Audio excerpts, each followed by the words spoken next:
একবার আপনি আপনার মাসেলস টিপে দেখুন ওটা কি ঢিলে আছে। যদি হ্যাঁ হয় তাহলে আর একটা বড় কারণ হতে পারে আপনার বডিতে টেস্টোস্টেরন লেভেল লো হওয়ার। তো যখন আপনার বডিতে টেস্টোস্টেরন হাই হয় তখন আপনার মাসেলস চওড়া আর টাইট হয়, এনার্জি হাই থাকে বডিতে আর কনফিডেন্স পিক লেভেলে থাকে। কিন্তু যদি এখানেই লো থাকে তাহলে টেনশন নেবেন না। আজকের এই ভিডিওতে আমি আপনাকে প্র্যাকটিক্যাল আর সাইন বেস টিপস বলবো যেটা আপনার টেস্টোস্টেরন লেভেলকে ন্যাচারালি ভাবে বুস্ট করার সাহায্য করবে। আমি এই ভিডিওকে 6টি পাওয়ারফুল স্টেপে ডিভাইড করেছি, যেটা থেকে স্টেপ 4 আর 5 আপনাকে অবশ্যই দেখা উচিত। আপনি দেখে থাকবেন যে যারা তাদের ডায়েট আর লাইফস্টাইল সঠিকভাবে খেয়াল রাখে ওদের শরীর 35 বছর বয়সের পরও স্ট্রং আর এনার্জেটিক থাকে। এটা এজন্য হয় কেননা ব্যালেন্স ডায়েট আর গুড হ্যাবিটস থেকে টেস্টোস্টেরন লেভেলটা ঠিকঠাক থাকতে পারে। যদি টেস্টোস্টেরন লেভেল পড়তে থাকে তাহলে বডিতে অনেক ধরনের পরিবর্তন দেখতে পাওয়া যায়। আসুন জেনে নিই 5টি সংকেত যেটা আপনার বডি আপনাকে দেয় লো টেস্টোস্টেরন হলে। Sign number 1, hair and beard loss. Testosterone আমাদের চুল আর দাড়ির গ্রোথের জন্য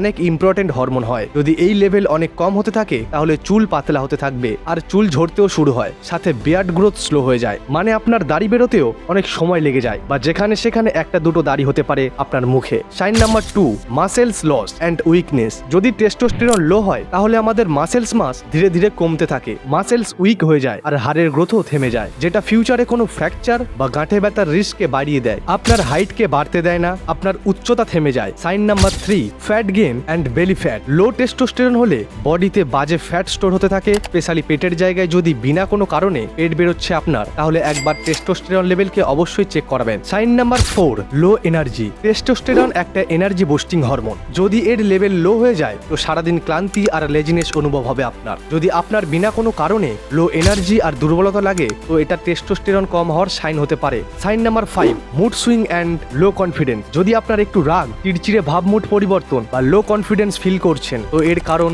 লো টেস্টোস্টেরন হতে পারে। এই হরমোন মেন্টাল হেলথ আর কনফিডেন্সকে বুস্ট করায় অনেক বড় রোল প্লে করে আমাদের বডিতে। তো দোস্ত, এটা তো হয়ে গেল লো টেস্টোস্টেরন হওয়ার সংকেত, কিন্তু এবার এগুলোকে ঠিক কিভাবে করবেন নেক্সট স্টেপে আমরা প্র্যাকটিক্যাল সলিউশন দেখাবো বা দেখবো যেটা টেস্টোস্টেরনকে ন্যাচারালি ভাবে বুস্ট করতে সাহায্য করবে। তাই ভিডিওকে এন্ড অবধি দেখতে থাকুন। টেস্টোস্টেরন বুস্ট করার সবথেকে বড় মেজাজ রোল প্লে করে আপনার স্লিপ কোয়ালিটি। আপনি যত কম ঘুমাবেন অতটাই টেস্টোস্টেরন লেভেল পড়ে যাবে আপনার বডি থেকে। একটা রিসার্চের মতে 7 থেকে 9 ঘন্টা ডিপ স্লিপ নেওয়াটা একটা মানুষের পক্ষে অত্যন্ত গুরুত্বপূর্ণ, যেটা টেস্টোস্টেরনকে প্রোডাকশনের জন্য অনেক বেশি ভূমিকা পালন করবে। কিন্তু শুধুমাত্র ঘুমোলেই কিছু হবে না, আপনাকে কোয়ালিটি স্লিপও নিতে হবে। ঘুমানোর 1 থেকে 1.5 ঘন্টা আগে সব স্ক্রিনকে আপনি বন্ধ করে দিন, যেমন মোবাইল, টিভি, ল্যাপটপ। প্রতিদিন একটাই সময় ঘুমানোর চেষ্টা করুন আর একটাই সময় বা একই সময় ওঠার চেষ্টা করুন। রাত্রে ডিনার আর ঘুমের মধ্যে কমসে কম 2 ঘন্টার গ্যাপ রাখুন। যদি আপনার স্লিপ কোয়ালিটি ভালো হয় তাহলে আপনার টেস্টোস্টেরন অটোমেটিক্যালি হাই হয়ে যাবে। জিমে যান বা ঘরে ওয়ার্কআউট করুন। প্রতিদিন 30 থেকে 40 মিনিটের ওয়ার্কআউটে আপনি ওজন ওঠান, মানে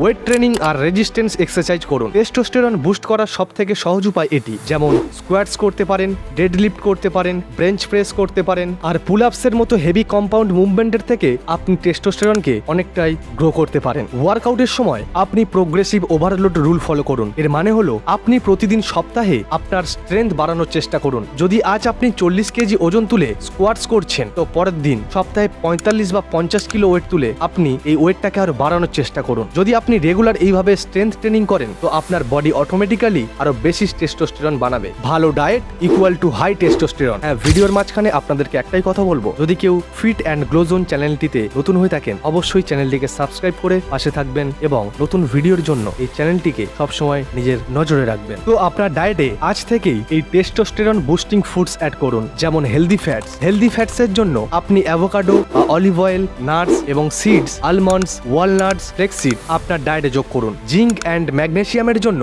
পামকিন সিড, কাজু, ডার্ক চকলেট অ্যাড করতে পারেন। প্রোটিনের জন্য আপনি চিকেন, ডিম, পনির, ফিশকে আপনার ডায়েটে ইনক্লুড করতে পারেন। সুগার আর প্রসেস ফুড যেগুলো প্যাকেট বন্ধ হয়ে আসে ওগুলোকে অ্যাভয়েড করতে শিখুন বা অ্যাভয়েড করুন। এই সুগার আর প্রসেস ফুডগুলো আপনার টেস্টোস্টেরনের লেভেলটাকে আরো কম করে দেয় আপনার বডি থেকে। আপনি খাবেন অশ্বগন্ধা একটা পাওয়ারফুল আয়ুর্বেদিক হার্ব যেটা স্ট্রেসকে রিমুভ করে দেয় আর টেস্টোস্টেরনকে বুস্ট করার অনেক সাহায্য করে থাকে এই অশ্বগন্ধা। জিঞ্জার অ্যান্ড গার্লিক এই দুটি ন্যাচারাল টেস্টোস্টেরন বুস্টার যেটা ব্লাড সার্কুলেশন আর হরমোন প্রোডাকশনকে ইমপ্রুভ করে দেয়। আপনার ডায়েট যত ক্লিন, পরিষ্কার আর ন্যাচারাল হবে, টেস্টোস্টেরন অতটাই হাই হবে আপনার বডিতে। দেখুন, যখন আপনি কোনো বিষয়ে স্ট্রেস নেন তো আপনার বডি কর্টিসল হরমোনকে রিলিজ করে দেয় যেটা টেস্টোস্টেরন লেভেলকে কম করতে থাকে। তাই স্ট্রেসকে কন্ট্রোল করার জন্য আপনি মেডিটেশন আর ডিপ ব্রিথিং করুন। বেশি নয়, ডেলি মাত্র 10 মিনিটের মেডিটেশন আর ডিপ ব্রিথিং আপনার স্ট্রেস লেভেলকে অনেক কম করতে পারে। এর জন্য বেশি ওভার থিঙ্কিং আর নেগেটিভিটিকে আপনি অ্যাভয়েড করুন বা অ্যাভয়েড করে চলুন। আপনি যত বেশি সানলাইটের টাইম স্পেন্ড করবেন অতটাই বেশি টেস্টোস্টেরন তৈরি হবে আপনার বডিতে। স্টাডি অনুযায়ী ভিটামিন ডি আর টেস্টোস্টেরনের মধ্যে ডাইরেক্ট রিলেশন আছে। প্রতিদিন 15 থেকে 30 মিনিট সানলাইট নিন। কমসে কম মর্নিং এ সানলাইট নেওয়া বেস্ট হয়। যদি আপনি রোদ না নিতে পারেন তাহলে আপনি ভিটামিন ডি এর সাপ্লিমেন্টও নিতে পারেন। এরপর কোল্ড শাওয়ার নিলে, মানে ঠান্ডা জলে স্নান করলে আর ইন্টারমিডিয়েন্ট ফাস্টিং করলে টেস্টোস্টেরন লেভেল অনেকটা বাড়ে। ঠান্ডা জলে স্নান করলে ব্লাড সার্কুলেশন আর এনার্জি লেভেল বাড়ে। ইন্টারমিডিয়েন্ট ফাস্টিং থেকে হরমোন রেগুলেশন ইমপ্রুভ হয়। ব্রেকফাস্টকে স্কিপ করবেন না, বরং ব্রেকফাস্টে যদি তেলে ভাজা বা চিনি জাতীয় জিনিস খান ওটাকে আপনি স্কিপ করুন। যদি আপনি এই দুটি হ্যাবিটসকে আপনার রুটিনে অ্যাড করে নেন তো ভাই আপনার বডির টেস্টোস্টেরনকে ন্যাচারাল ভাবেই আপনি বাড়াতে পারবেন বা অটোমেটিক্যালি বাড়তে থাকবে। যদি আপনি টেস্টোস্টেরনকে সত্যিই বুস্ট করতে চান তাহলে এই 6টি স্টেপ সিরিয়াসলি ভাবে অ্যাপ্লাই করুন আপনার লাইফে, আর রেজাল্ট নিজের চোখেই দেখতে পাবেন। কিন্তু আরেকটা জিনিস, টেস্টোস্টেরন একটা বড় ইম্প্যাক্ট আপনার হেয়ার গ্রোথ আর হেয়ার হেলথেও পড়ে। যদি এরকম নতুন নতুন বিষয় জানতে চান বা আরো ভিডিও দেখতে চান বা আপনার জানার বিষয় থাকে, অবশ্যই কি বিষয়ে ভিডিও দেখতে চান কমেন্টসে জানাবেন। চ্যানেলটাকে সাবস্ক্রাইব করে পাশে থাকবেন। ধন্যবাদ, সুস্থ থাকুন, ভালো থাকুন।